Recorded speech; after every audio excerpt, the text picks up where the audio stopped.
కొట్టుకుపోయిన floating వంతెన ఆదివారం ప్రారంభించిన వైవి సుబ్బారెడ్డి మరుసటి రోజే ఘటన సందర్శకులు లేకపోవడంతో తప్పిన పెను ప్రమాదం అంటే విశాఖ బీచ్లో అట్టహాసంగా ప్రారంభించిన ఫ్లోటింగ్ బ్రిడ్జ్ ఒక్క రోజులోనే తెగిపోయింది. అధికారులు వైకాపా నేతలను ప్రసన్నం చేసుకోవడానికి చూపించిన శ్రద్ధ పర్యాటకుల రక్షణ చర్యలపై చూపించలేదు. ఆదివారం వైకాపా నేతలు ఈ బ్రిడ్జిని ప్రారంభించారు. సోమవారం నుంచి సందర్శకులను అనుమతించాలని భావించగా అంతలో కాస్త 2 ముక్కలైంది. ఆ సమయం లేరు కనుక సరిపోయింది, లేకపోతే పెను విషాదం జరిగింది అంటూ ఒక విషయం మనకి తెలియకపోతే అడగాల, అక్కడ తెలుసుకోవాలి. కానీ ఈలోపే ప్రజల్ని తప్పుదో పట్టించడానికి ఒక అవకాశం దొరికింది కదా అని అడ్డకోలు కారు కూతలతో రాసినటువంటి వార్త. ఇది అనగానే వెంటనే జగన్ సూట్ కేసులు పంపిస్తాడని కూసే పిచ్చి కుక్కలు ఉంటాయి. కానీ అసలు పాయింట్ ఏంటంటే, ఒక పెద్ద ఫ్లోటింగ్ వంతెన అక్కడ పెడితే జనాలు ఎగబడకుండా ఉంటారా, రాకుండా ఉంటారా?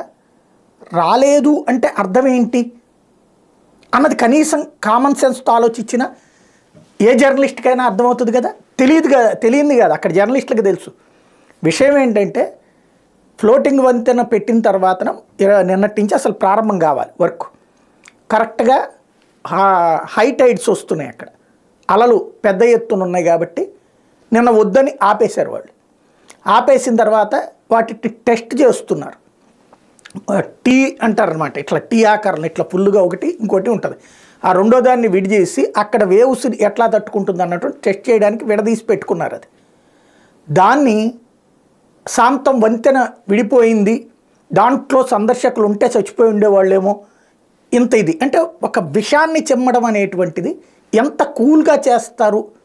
ఇది చూడగా నా ఫుడ్ చూడ నిజంగా అయ్యర్రా ఇదేంటిరా అనిపిస్తుంది కదా.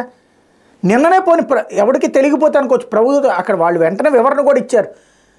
26వ తారీఖునే అనుకున్నాం, కానీ ఆ టైడ్స్ ఎక్కువగా ఉన్నాయి కాబట్టి ఆగామన్నట్టు.